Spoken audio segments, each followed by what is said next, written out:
Glória a Deus. Amém, irmãos. Jeová Jiré. Foi isso que o Senhor disse a Abraão. Jeová Jiré. Sabe o que significa? O Senhor proverá. Glória a Deus. Meus irmãos, fiquei pensando aqui, Richardson, quando você falou para o seu amigo, deve estar doendo até agora, né? Porque bateu na cabeça do prego, cortou rente.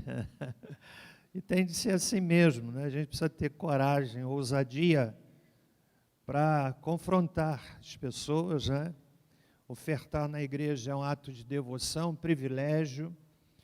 É um privilégio. Deus levanta pessoas de todos os lugares, a obra é dele, e a gente tem um privilégio. Sabe o que é o privilégio? É uma oportunidade ímpar de contribuir para a obra do Senhor, e quem entende isso, quem investe, quem lança semente, não é? Com essa compreensão, não movido pela compreensão de troca, de barganha, ainda que o Senhor Deus, na sua palavra, nos assevere, nos garante que as janelas do céu se abrem, Ele nos abençoa. Quem faz isso movido por uma compreensão de devoção, não é? De que é um privilégio, com certeza experimenta a decorrência, né? A consequência da sua fidelidade ao Senhor. Eu quero nesse momento informar a nossa igreja que o nosso irmão Otacílio partiu para o Senhor e ele vai ser sepultado hoje. O velório está acontecendo na Capela Xerém, de meio-dia às 3h, quando então o corpo será conduzido para o seu enterramento lá em Vargem Alegre, né? O Senhor deu descanso ao seu servo. Não faz muito, nós visitamos ali, e é interessante algumas coisas que a gente aprende. O irmão já não compreendia muitas coisas, a sua mente já estava bastante comprometida, mas, meus irmãos, quando a gente lia um texto bíblico, ele acompanhava junto. Quando cantamos um louvor, ele acompanhou junto, porque a memória para as coisas do Senhor foi preservada. Isso é muito lindo, né? Então, que a família receba o nosso abraço e certamente o Senhor está confortando aqueles irmãos. Eu quero convidar o irmão Loenir. Onde é que está o Loenir? Loenir, vem aqui à frente. Nós convocamos o Loenir para assumir o ministério de som, visto que o Senhor convocou à sua presença o nosso irmão Elias, que discipulava o Loenir, que ia delegando para ele, né? Então eu entendo justo, eu entendo natural honrar esse irmão e dando a ele, confiando a ele o ministério de som para que ele trabalhe juntamente com os demais da equipe. E eu falei isso aqui num dos domingos, mas não fiz o mais importante, que o mais importante é orar pela vida dele, consagrá-lo ao Senhor, não é? E Loenir vem trabalhando já no Ministério de Som, e agora mesmo ele está trabalhando aqui, né? De uma forma, de uma dedicação assim, muito, muito interessante, né? Então eu penso que é justo, né? Não houve assembleia para isso, mas investido da autoridade, das atribuições inerentes ao pastoreio da igreja, então eu o convoco e quero nessa hora consagrá-lo ao Senhor para o ministério de som. Os irmãos concordam com isso? Amém? E então nós vamos ficar em pé, vamos orar por ele. Irmã Júlia também vai passar por uma cirurgia quinta-feira e pede à igreja que ore por ela. É o que a gente vai fazer também pela vida da irmã Júlia. Pai amado, nós louvamos o teu nome por essa oportunidade tão preciosa. Certamente que os céus se abrem quando a igreja louva e o nosso coração fica preparado para receber a tua palavra. eu oro, Deus, para que ela venha com exatidão, com precisão, investida daquilo que ela é, a palavra do Senhor, falando ao coração de cada pessoa aqui, bem como aqueles que nos ouvem e acompanham em casa. E neste momento, quero investir também, pedir ao Senhor a tua graça sobre a vida do irmão Lueni, que assume, Pai, a liderança do som da igreja. Obrigado mais uma vez pela vida preciosa do nosso irmão Elias, que descansa nos braços do Pai. E eu oro para que o Senhor possa agora, Pai, tomar a vida do Lueni, que foi discipulado, que foi treinado por ele, na condução desse ministério tão vital na vida da igreja. Abençoa teu servo, dá sabedoria a ele, todos aqueles que com ele, de forma tão dedicada, têm trabalhado. Senhor, muito obrigado, abençoa-o, a sua esposa, a sua filha, e ainda peço-te em favor da irmã Júlia, que vai submeter-se a uma cirurgia, que o Senhor abençoe a tua serva, que o Senhor possa cuidar dela, Pai, que a cirurgia seja bem sucedida. Peço-te pela família enlutada, que o Senhor conforte também a família do nosso irmão Otacílio, que foi convocado, Pai, à tua presença. E oro ainda para que a palavra dessa manhã venha ao encontro das nossas necessidades. Eu quero pedir, Deus, que o Espírito do Senhor faça de mim apenas um pregador, um vaso, um canal, através do qual a palavra possa fluir com muita autoridade e poder. Oramos assim, em nome de Jesus. Amém. Podem assentar. Deus abençoe, Lueni.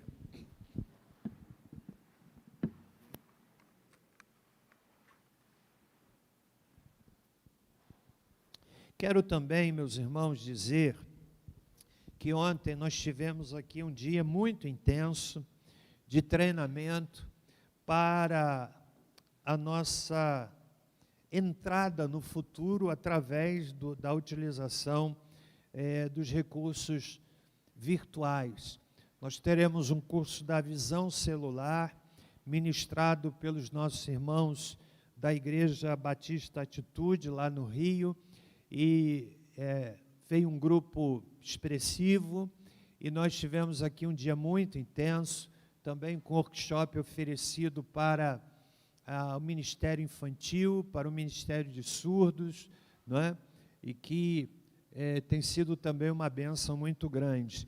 E nós ouvimos aqui, na verdade foi uma aula, foi um encontro não de estudo bíblico, mas de capacitação para que nós possamos oferecer, não é, aos irmãos, não só agora com o curso de visão celular, mas com outras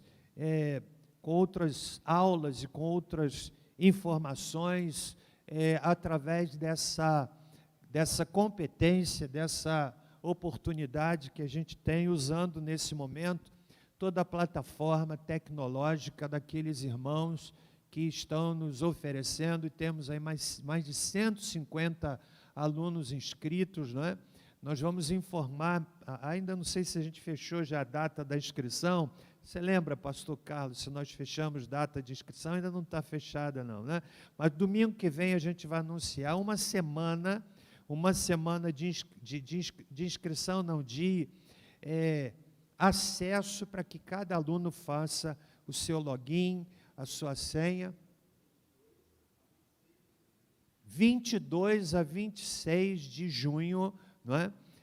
Os irmãos poderão fazer, nossa equipe tecnológica, liderada também pelo irmão Reginaldo, que também vai nos ajudar. Nós vamos dar mais informações, até pedir ao pessoal da tecnologia que possa, quem sabe, criar alguns slides que facilitem essa inscrição daqueles que, esse acesso, melhor dizendo, à plataforma para acompanharmos as aulas. Então, nós vamos fazer isso durante essa semana. Amém, meus irmãos? Obrigado àqueles que vieram, passaram aqui um dia intenso na igreja ontem. Obrigado pela equipe do almoço, do lanche, enfim, a todos que atuaram para que esse encontro fosse proveitoso. Muito bem, posto isto, eu quero pregar nessa manhã Uma palavra que o Senhor me deu, e eu quero compartilhá-la com a nossa igreja, aquilo que arde no meu coração, é aquilo que tem me levado a estar aberto a essa possibilidade de treinamento, para que nós, através da visão celular, alcancemos muitas pessoas. Ainda há pouco, antes do culto, eu tive encontro ali com todos os irmãos que vão se tornar membros da igreja, pessoas que vão se batizar. Eu fiquei muito feliz de ver vários deles. Eu perguntava: você está numa célula? E já estão em células. Alguns ainda não estão, mas estarão, não é? E o que tem ardido no meu coração é o desafio de ganhar pessoas para Cristo. É o que justifica tudo que a igreja faz. É o que justifica ter esse imóvel, é o que justifica comprar aquele imóvel, é o que justifica a gente ver uma banda tão bem ensaiada, não é? Glória a Deus pela vida de vocês. E eu ali, quando louvava a Deus, eu vi alguns de vocês cantando, adorando a Deus, celebrando ao Senhor, não é? Não somente como quem está aqui para conduzir a igreja. É o que justifica o ministério de surdos, é o que justifica o ministério de som, ministério de multimídia, introdução, é o que justifica, enfim, tudo o que acontece na igreja. O pessoal que se prontifica a verificar a temperatura, a higienizar as mãos. O que é que justifica tudo isso? Ou seja, o que é que dá sentido a tudo isso? O que é que coopera para que esse alvo maior seja alcançado? Você sabe o que é? É ganhar pessoas para Cristo. É a missão da igreja. É o que justifica a minha decisão lá com 17 anos de idade. Ouvindo o chamado de Deus, e não tem explicação como é que Deus chama. Se alguém me perguntar: pastor, como é que você foi chamado? Eu não posso dizer assim, foi de uma forma pontual, mas foi acontecendo. Cada vez que eu ouvia os pastores da igreja onde eu era membro pregar sobre missões, sobre evangelização, ganhar pessoas para Jesus, não é?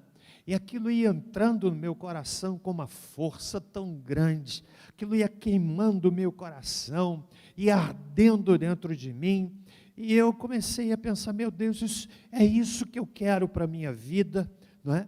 E então, o processo foi acontecendo, e seminário, e capacitação, e depois a vinda para cá, para a Barra do Piraí. Então, tudo tem a ver com o cumprimento de uma missão: ganhar pessoas para Jesus. Qual é o tema dessa manhã?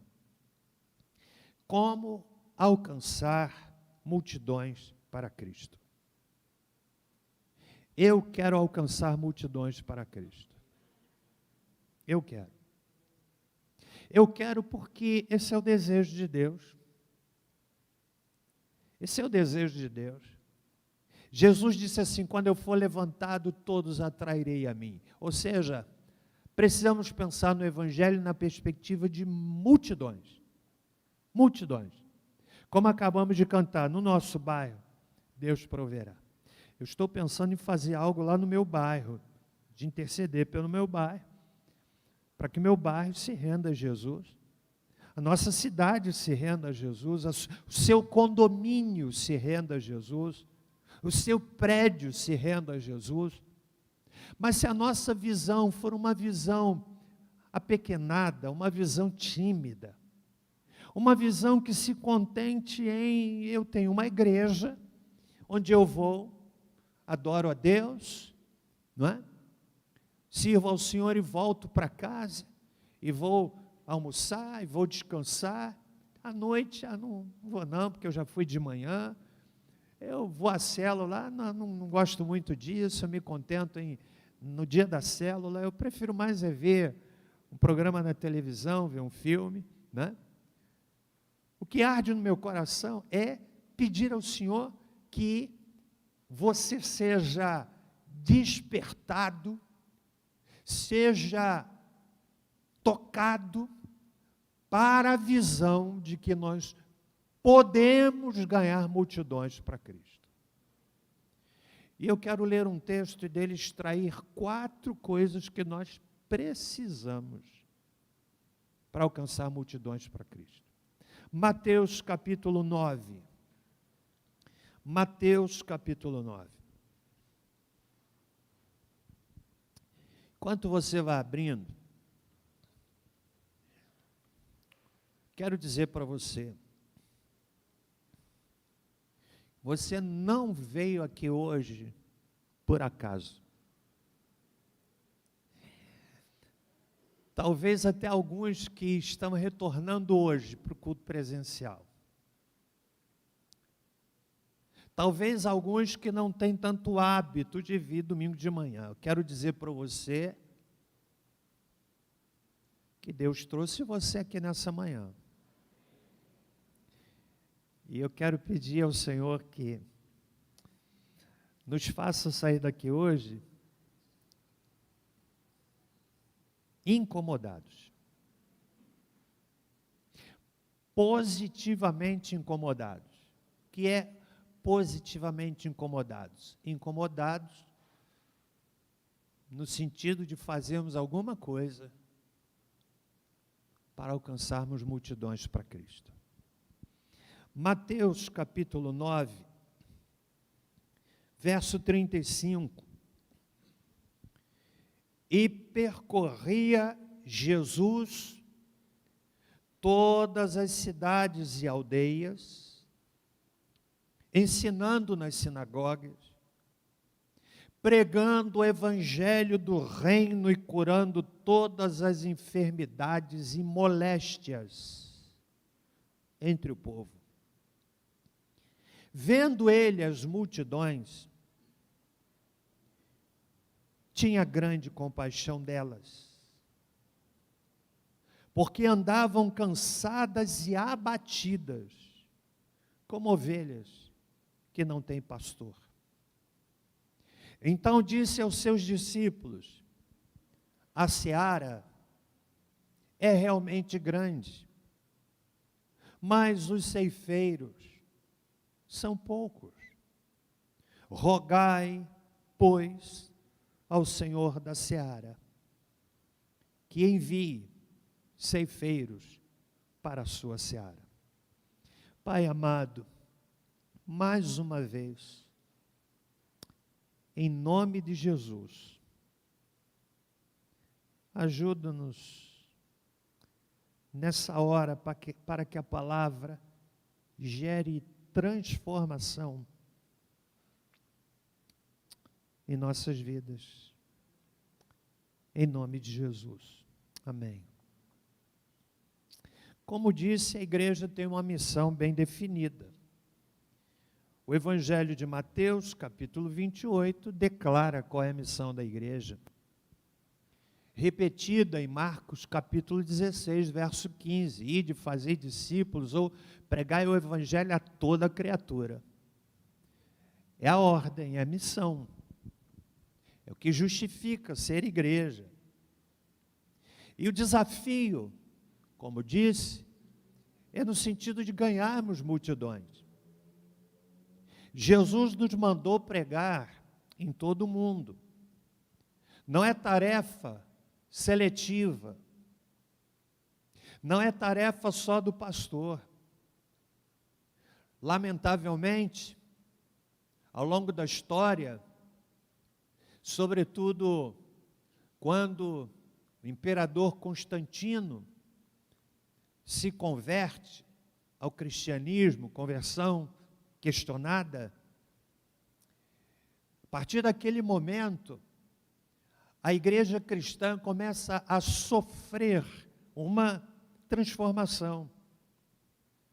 A igreja doméstica, de Atos capítulo 2, passa a se tornar uma igreja que tem um local. O sacerdócio universal de todos os crentes começa a ser entendido como o sacerdócio seletivo de alguns crentes.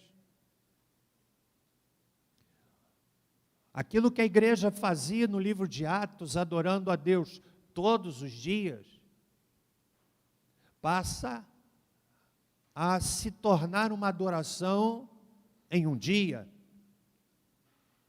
De modo que a igreja começa a sofrer uma transformação, ou melhor, uma deformação. E essa visão de que pregar o evangelho é tarefa de todos, começou a ser desconstruída, entendida que é tarefa de alguns, dos pastores, dos missionários. Nós pagamos, então eles fazem. Nós damos o nosso dízimo, então eles fazem. E esta tem sido a visão que tem dominado a mente de muitas pessoas. Mas eu louvo a Deus, porque o Senhor está mudando a vida, a mente das igrejas no mundo inteiro. A igreja do templo está voltando para casa, em alguns lugares, por conta da perseguição, por conta do impedimento do ajuntamento público. A igreja está redescobrindo a estratégia da reunião em casa. Eu me lembro, estava lá no congresso do treinamento em Maui, do Instituto Haggai, conversava com um pastor, um médico pastor no Vietnã, onde o evangelho sofre muitas restrições, e a minha curiosidade levou a perguntar como é que era ser igreja no Vietnã. E ele me respondeu que lá não há a liberdade que a gente tem aqui no Brasil, e eu espero que nós a tenhamos por muito tempo, que em alguns momentos parece estar ameaçada. Ele me disse que lá no Vietnã, ser igreja é igreja doméstica. Eles se reúnem para tomar chá, convidam os amigos e falam de Jesus para os amigos. Ele pastoreava uma igreja com 50 pessoas. Igreja doméstica. Deus está fazendo isto. E eu quero que você entenda nessa manhã, irmão, que este tempo de pavor provocado pela pandemia pode ser o tempo de maior colheita para o evangelho. Eu quero que você entenda que nós podemos experimentar nesse tempo o maior crescimento do reino de Deus como nunca antes na história da nossa nação. Eu quero que você entenda que pode ser que nós estejamos diante da última volta do ponteiro, até que Cristo volte. Quanto mais nós percebamos o avanço das milícias do inferno, quanto mais percebamos a mente satânica agindo no mundo, eu lia que lá na Europa já se levanta a ideia de que a pornografia é benéfica para a criança. Essas insanidades, bizarrices, que brotam nesses países de ideologia contrária à família e que daqui a pouco desembocam no Brasil. Que loucura! Que evocam o fato de que o importante é o amor. O amor desatrelado da verdade leva a bizarrice, por exemplo, de um adulto dizer que sente amor e atração por uma criança. E há loucos que defendem isso. É a mente satânica agindo. E vai chegando à nossa nação, e vai chegando às escolas. E quanto mais isto avance, tanto mais devemos entender que estamos em uma batalha, na qual, preste bem atenção, Não há possibilidade de isenção. O isentão, na batalha satânica, não tem espaço. Ou nós oramos e agimos para que Deus mude isso, ou seremos engolidos por isso. Compreende? Ou nós lutamos para vencer, ou nos entregamos para sofrer. Nessa manhã, eu quero extrair desse texto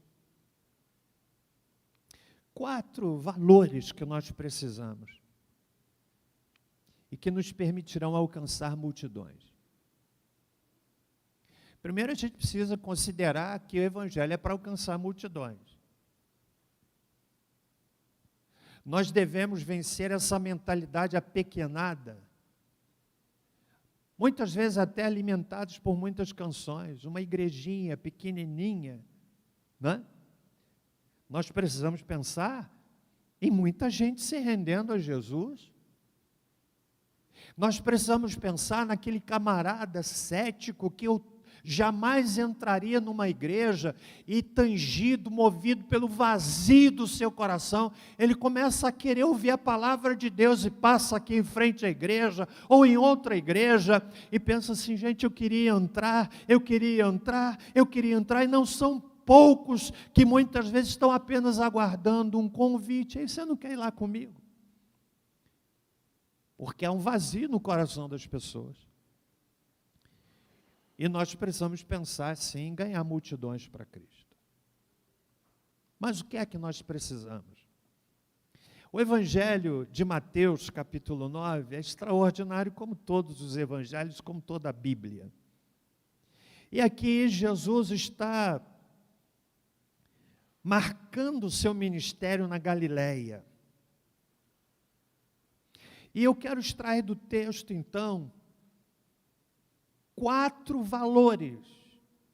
Se nós entendermos estes valores, nós sairemos daqui tão entusiasmados, tão desafiados a ganharmos multidões para Cristo. Em primeiro lugar, para alcançarmos multidões para Cristo, precisamos ver como Jesus viu. O texto diz: vendo Jesus as multidões, andavam cansadas e abatidas, como ovelhas que não têm pastor. Ele viu aquilo que estava evidente, mas nem todo mundo via. A situação é evidente, mas nem todo mundo vê. Muitas vezes nós não vemos o que precisamos ver, porque estamos vendo aquilo que a gente não precisa ver. Muitas vezes não vemos aquilo que precisamos ver, porque colocamos uma lente de aumento naquilo que a gente não precisa ver e estamos deixando de ver aquilo que está gritando diante dos nossos olhos. Vendo ele as multidões, viu que andavam, versículo 36, cansadas e abatidas, como ovelhas que não têm pastor. Literalmente, a palavra que fala aqui, cansadas, abatidas, pode ser traduzida como pessoas desmaiadas. Jesus viu para além de uma realidade física, ele viu uma realidade espiritual. Ele viu para além do físico, e ele viu pessoas abatidas, exaustas. Não é o cansaço físico, não é a exaustão física, mas ele viu pessoas desmaiadas. Nós precisamos ver o que Jesus viu.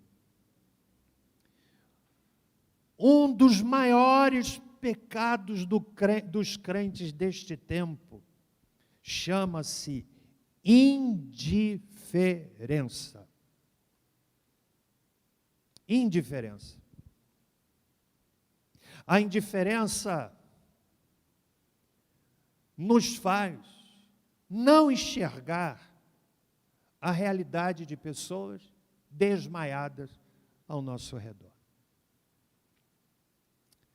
Meus irmãos, será que você tem sido indiferente? Estamos hoje falando em pandemia. Há uma politização evidente por trás disso.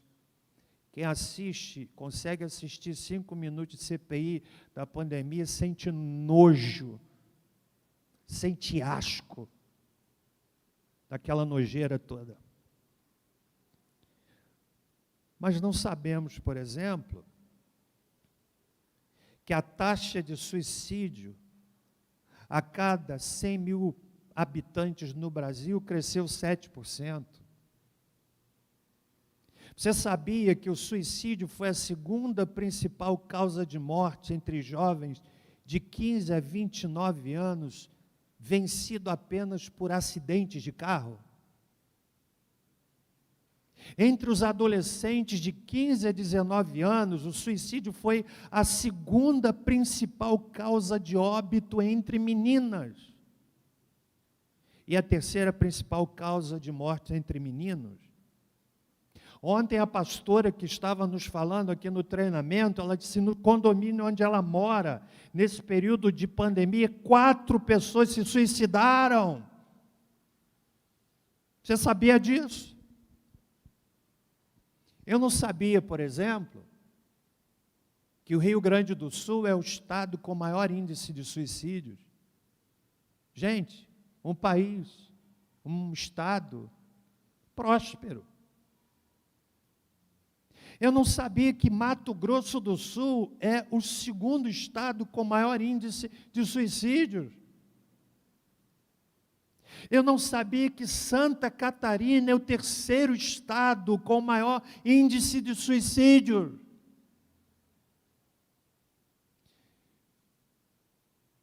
Mas nós estamos indiferentes. Jesus viu pessoas desmaiadas. Prezados irmãos, queridos irmãos do louvor,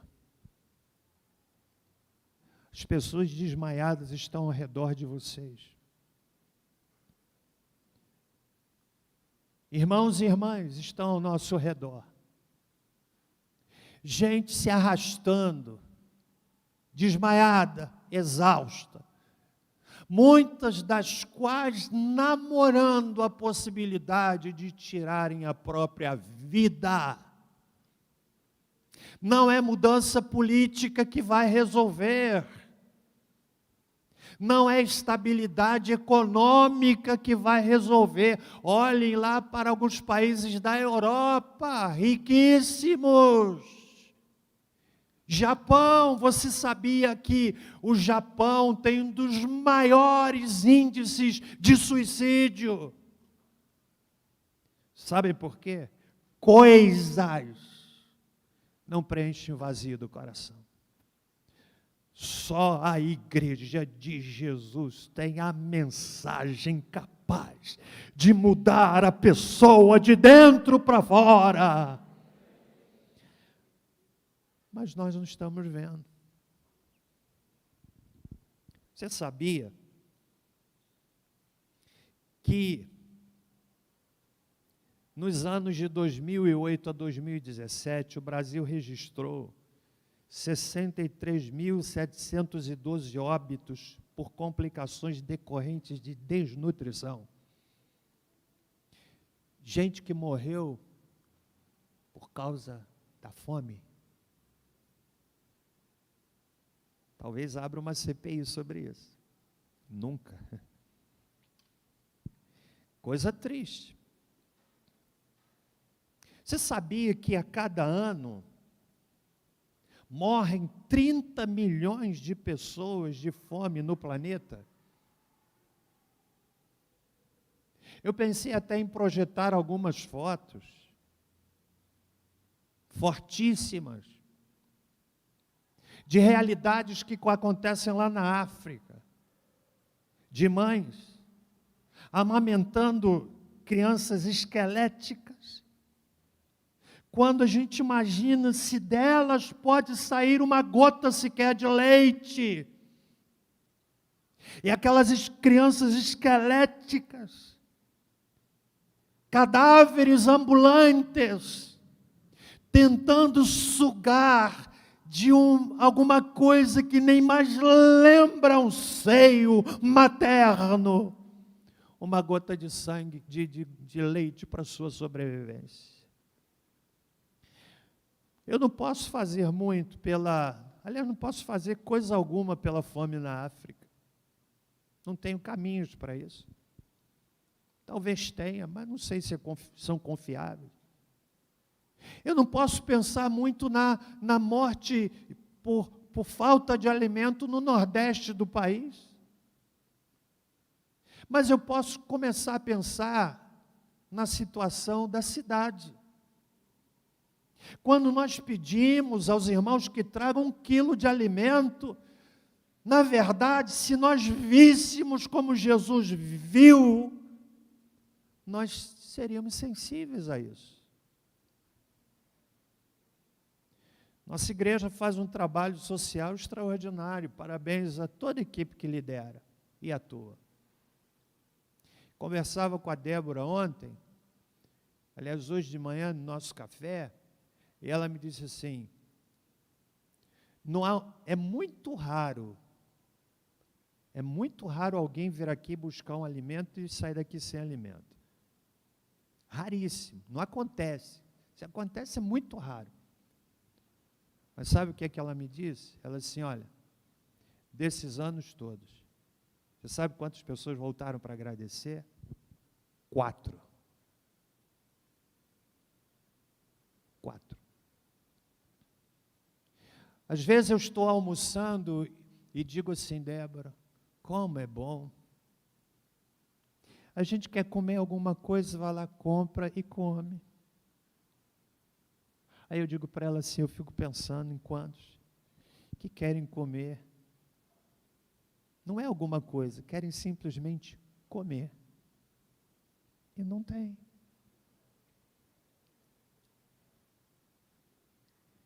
Meus irmãos, Jesus viu. Jesus viu. Quem estiver olhando para o chão, olhando para o seu umbigo, não vai ver o que está à sua frente. E sabe de uma coisa? Parece que muitos de nós estamos perdidos em meio aos nossos problemas mesquinhos. Precisamos ver. Me incomoda terrivelmente saber que a cidade de Barra do Piraí está entre as cidades com maior índice de separação de casais. Me perturba. Me assusta. Me assusta quando eu vejo um jovem que é morto por causa de drogas. Me assusta. Me assusta quando eu ando nas ruas de Barra do Piraí e vejo homens novos, ébrios, que se tornam coisas ambulantes. Me assusta. Então a gente precisa ver como Jesus viu. Compreendem? Vendo eles as multidões, verso 36, andavam cansadas, abatidas, guardem isso, desmaiadas. Ele viu a realidade espiritual, gente se arrastando, gente debilitada. Queira Deus que você, moço, que está aqui me ouvindo, tire o seu olhar de si mesmo, dos seus problemas mesquinhos e comece a olhar. E quando a gente levanta o olhar para ver, aí nasce a vocação. que não é somente a vocação para ministério pastoral, é a vocação daquele que diz assim: ei, eu quero ser um médico, não é para ganhar dinheiro, comprar uma mansão, ter um carro do ano, mas eu quero ser um médico para que através dessa capacitação, dessa competência, eu possa servir a Deus de forma extraordinária para a glória do Senhor. A vocação brota exatamente aí, quando o indivíduo levanta os seus olhos, aí ele se torna um profissional liberal, um comerciante, um professor, um advogado, que vai se tornando bem-sucedido, mas ele compreende que aquela prosperidade que Deus lhe está dando, quando ele tem a visão levantada, ele se torna alguém que encontra sentido. Vê o que Jesus viu. Segundo lugar, estão comigo até aqui? Para alcançarmos multidões para Cristo, precisamos sentir como Jesus sentiu. Verso 36. Vendo ele as multidões, o que é que a Bíblia diz que Jesus sentiu? Teve compaixão. Você sabe o que é compaixão? Você sabe o que é? Nós temos um hábito, assim, de dar algumas respostas mecânicas, que não fazem muito sentido. Por exemplo, ei, pode contar comigo quando você precisar. Se a pessoa precisar de você 1h da manhã, às vezes a gente dá respostas que elas não refletem nosso sincero desejo de corresponder àquilo que nós estamos nos comprometendo. E compaixão é uma delas. Você sabe o que é compaixão? Eu vou ler a definição que eu encontrei para compaixão. Diz assim: compaixão é sentimento de pesar, de tristeza, causado pela tragédia alheia e que desperta a vontade de ajudar, de confortar quem dela padece. Compaixão é sentimento de pesar, de tristeza, causado pela tragédia alheia, mas não para aí. A segunda parte da compaixão é a vontade de fazer alguma coisa. É o sentimento que se traduz em ação. É aquilo que não é palpável. Sentimento não é palpável. Mas a compaixão faz aquilo que é intangível, que não é palpável, que não é material, se torna concreto. Eu quero fazer alguma coisa. Meus irmãos, sem compaixão, nós nos tornamos religiosos frios, cumpridores de regras. Você sabe como nasceu um dos projetos sociais mais belos dessa nação, chamada Cristolândia? Você ouviu o pastor Paulo Eduardo contar aqui, brotou no coração dele, saindo da PIB de São Paulo, ele passa lá e vê aqueles homens drogados na Cracolândia, homens destroçados, destruídos pelas drogas, homens que deixaram família, deixaram profissão. Eu já vi o quadro de uma médica que entrou no caminho das drogas e as drogas tiraram dela a sua vocação médica, esquelética. Eu vi a história de um advogado bem-sucedido, mas agarrado pelos tentáculos das drogas, foi reduzido a uma coisa ambulante. Ele dizendo que viu aquilo, mobilizou a igreja e você ouviu a história, e através de toda a mobilização nasceu em São Paulo a Cristolândia. Você não tem ideia de quantas pessoas foram recuperadas, de pessoas que saíram da jornada, de pessoas que voltaram para suas casas, de gente que voltou para a esposa, de homem que tinha perdido a família e foi alcançado pelo Evangelho e voltou a uma vida, a ter família, pessoas que foram restauradas na sua dignidade, porque alguém teve compaixão. Você entendeu? Compaixão não é só sentir pena, irmão. Isso é parte da compaixão.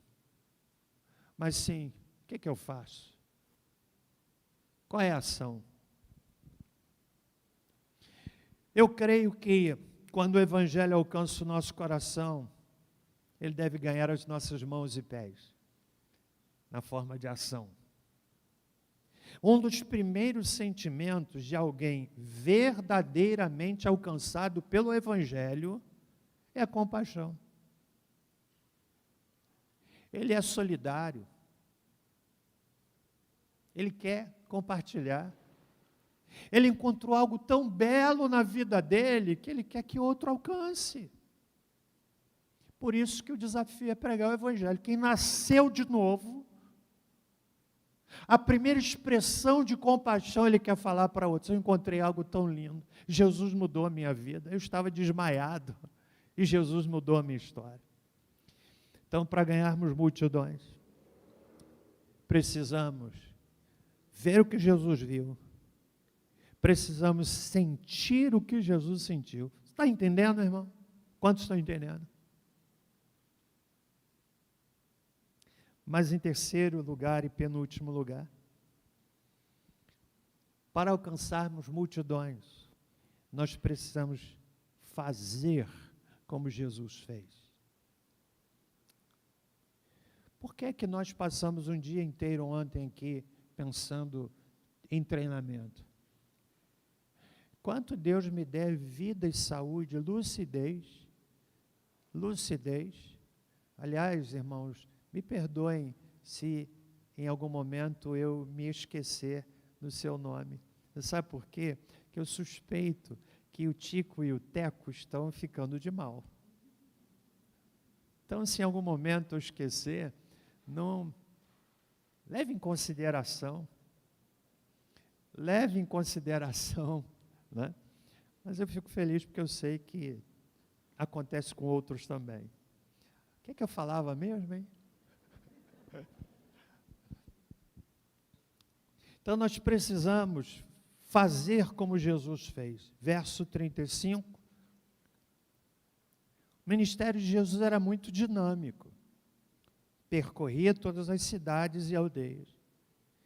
Era um ministério holístico, completo. Ensinava, pregava e curava. Meus irmãos, o ministério de Jesus era peregrino. Ele ia onde as pessoas estavam, perto ou longe. Ele ia.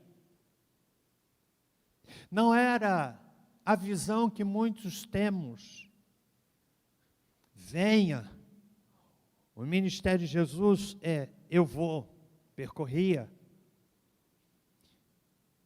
As pessoas estão com fome, acho que foi seu amigo, né, que se converteu pela internet. Qual é o nome dele que já partiu? José Roque. Quem acompanha os cultos lá na época da transmissão, José Roque, eu me lembro quando ele colocou lá no chat da igreja, eu aceito a Cristo, não foi isso? Amigo do nosso querido irmão Claudemar, que certamente falou de Jesus para ele também, e partiu para o Senhor no final do ano passado. Se decidiu, olha que coisa linda, fazendo o culto lá, transmissão, lembra aquele grupinho pequeno, né? Pequeno, se converteu. Está na glória, na presença do Pai. Alguém falou de Jesus para ele. Alguém fez. Queremos alcançar multidões? Precisamos ver o que Jesus viu. precisamos sentir o que Jesus sentiu. Precisamos, em terceiro lugar, fazer o que Jesus fez. Ah, meus irmãos, quantas possibilidades esse tempo oferece para compartilharmos o Evangelho. Quantas possibilidades. Eu ouvia, umas semanas atrás, um culto da Igreja Presbiteriana de Pinheiros, uma escola bíblica que tem segunda-feira.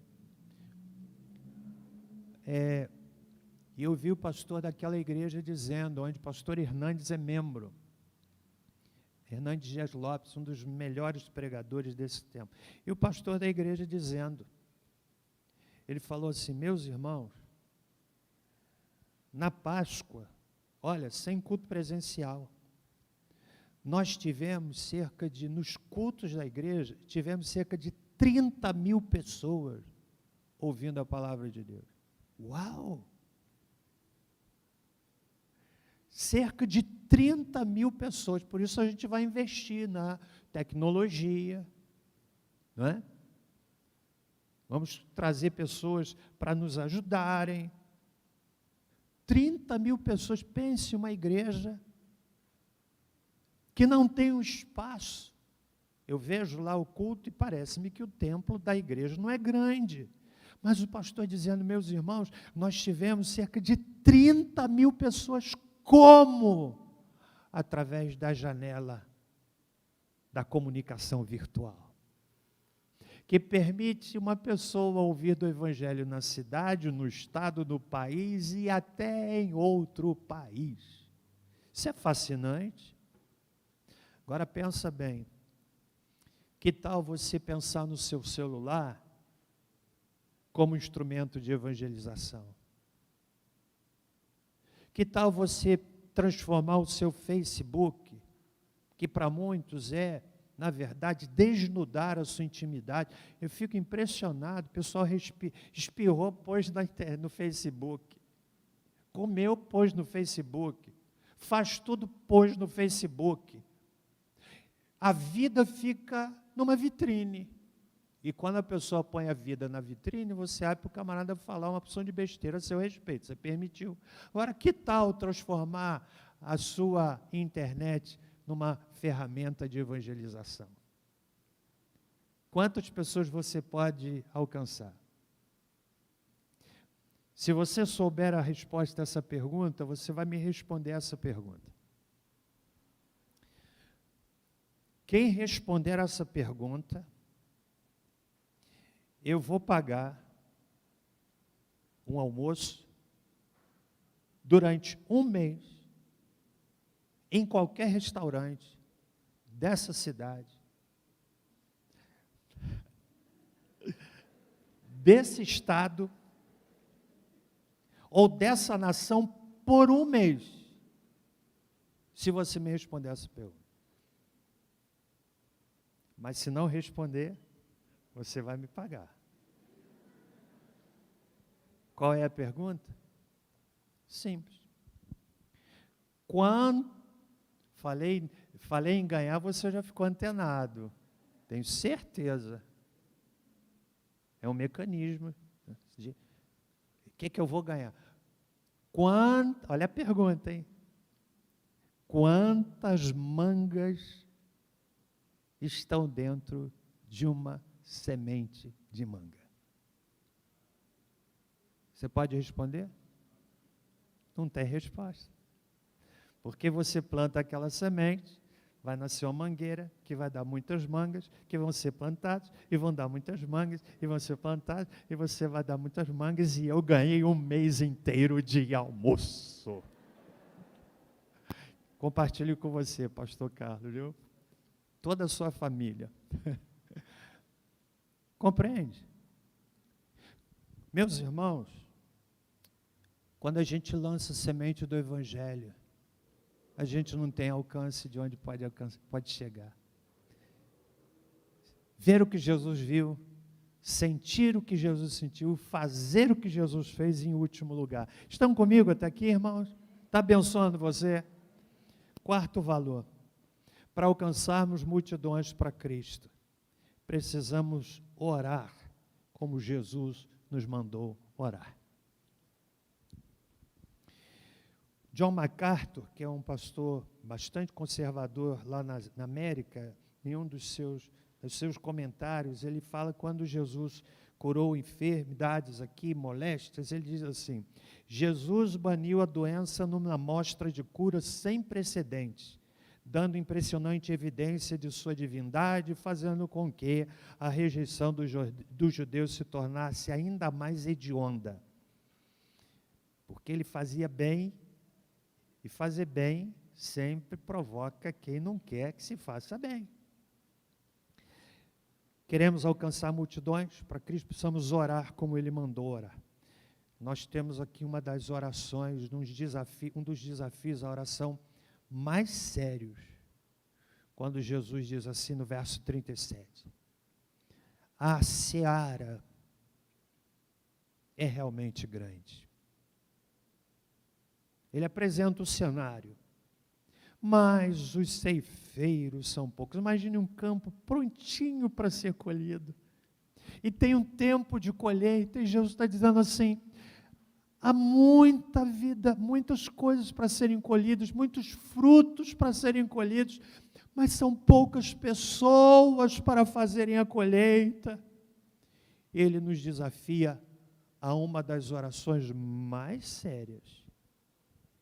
Rogai, pois, ao Senhor da seara, que envie ceifeiros para a sua seara. Sabe o que é que Jesus está dizendo? Seara que é colheita espiritual de almas para a salvação. Quero que você entenda que as orações dos crentes fazem parte do cumprimento dos planos de Deus. O desafio lançado aos discípulos, Jesus lança esse desafio com a expectativa de uma resposta pronta. Rogai, pois, olha, irmãos, meus discípulos, a seara é grande, peçam, que o Senhor envie ceifeiros para a sua seara. Você sabe qual é a resposta que Jesus espera desse desafio? É aquela que Isaías deu em Isaías capítulo 6. Eis-me aqui, envia-me a mim. Fazendo isto, ganharemos multidões para Cristo. 4 coisas. Você guardou? Para ganharmos multidões para Cristo, nós precisamos, em primeiro lugar, o quê? Ver como Jesus viu, pessoas desmaiadas. Você vai sair daqui, vai ver, vai sair essa semana, você vai ver alguém no seu trabalho, alguém conversando, alguém falando dos seus dramas, alguém falando das suas tristezas, das suas angústias, você vai ver. Mas em segundo lugar, para alcançarmos multidões para Cristo, precisamos o quê? Olha, ver e sentir como Jesus sentiu. Terceiro lugar, para alcançarmos multidões para Cristo, nós precisamos o quê? Fazer mãos e pés. Fazer como Jesus fez. E em último lugar, para alcançarmos multidões para Cristo, nós precisamos fazer o quê? Como Jesus nos mandou orar. Amém? Você está disposto a ganhar multidões para Cristo? Vamos ficar em pé. Meus irmãos, há muita coisa esquisita acontecendo no meio do povo de Deus. Muita coisa esquisita. Muita bizarrice. Mais do que nunca precisamos da palavra. Agora no mês de julho nós vamos trabalhar uma série de reflexões das quartas-feiras subordinadas ao tema Sim, eu creio. Que você não souber o que você crê, você vai crer numa porção de coisas. Essa geração mais nova, diferentemente das mais antigas, daquelas que cresceram numa escola dominical decorando versículos, essa é a geração mais firme. A geração mais moderna, que é muitas vezes levada pelo movimento, não tem lastro, não tem raiz, não tem profundidade, não tem escritura, não tem Bíblia. É a geração mais susceptível a se tornar mística. Nós vamos trabalhar isso. E eu creio que por mais que as coisas estejam esquisitas, eu creio que nós estamos na iminência de vivermos, talvez, o último grande avivamento da Igreja do Senhor. E eu oro, sinceramente, como Simeão orou. Eu peço, Senhor, deixa eu ver. Mas mais do que isso, Senhor, deixa eu participar disso. Jovem, você que é jovem, por que eu falo ao jovem? Você tem uma vida toda pela frente. Você não pode imaginar o que Deus pode fazer com você. Eu quero dizer aos líderes dos ministérios infantis, como o seu ministério talvez seja um dos ministérios mais importantes da igreja. Sabe por quê? Porque estão pegando as crianças que têm uma vida toda pela frente. Você já imaginou essa criança crescendo, aprendendo a amar a Jesus? Vai ser o profissional liberal, vai ser o médico, vai ser o comerciante, vai ser o professor, vai ser o profissional em alguma área que vai ser instrumento para a palavra de Deus alcançar outros corações. Queira Deus que na palavra dessa manhã o Espírito Santo fale a você. Nós vamos encerrar o culto. Você entendeu a palavra, irmão? Entendeu? Eu quero lhe encorajar a sair daqui respondendo essa pergunta. Não cabe isenção. Rogai, pois, ao Senhor da seara. Eu tenho só uma vida. Se eu tivesse 1000, eu dedicaria todas elas. Se eu tivesse 1000 vozes, diz o hino. Mas eu sei que Deus não quer um apenas. Ele quer todos. Você tem habilidades, tem talentos, tem dons. A sua habilidade não vai ser pregar aqui. Há pessoas que tremem diante do auditório, mas você tem coisas e pode fazer coisas de forma tão extraordinária. Eu sei que há pessoas na igreja que podem fazer muitas coisas de uma forma mais extraordinária do que eu. E é assim mesmo, a beleza está aí. Ninguém consegue fazer tudo tão bem. Eu tento melhorar naquilo que eu acho que eu tenho um pouquinho mais de habilidade. Mas Deus quer você, quer suas mãos, seus pés, seu coração, sua mente, seu talento, seu potencial. Responda você a essa oração. Pai, muito obrigado pela celebração dessa manhã. Eu oro para que a palavra pregada fique latejando em cada coração, para a glória do Teu nome. Leva-nos em paz, saiamos daqui desafiados a ganhar multidões para Cristo. Que o amor de Deus, nosso Pai, a graça salvadora de Jesus Cristo e a doce consolação do Espírito conosco sejam, e com todo o povo de Deus, pela face da terra espalhado, desde agora e para todo sempre. Amém. Se você foi abençoado, diga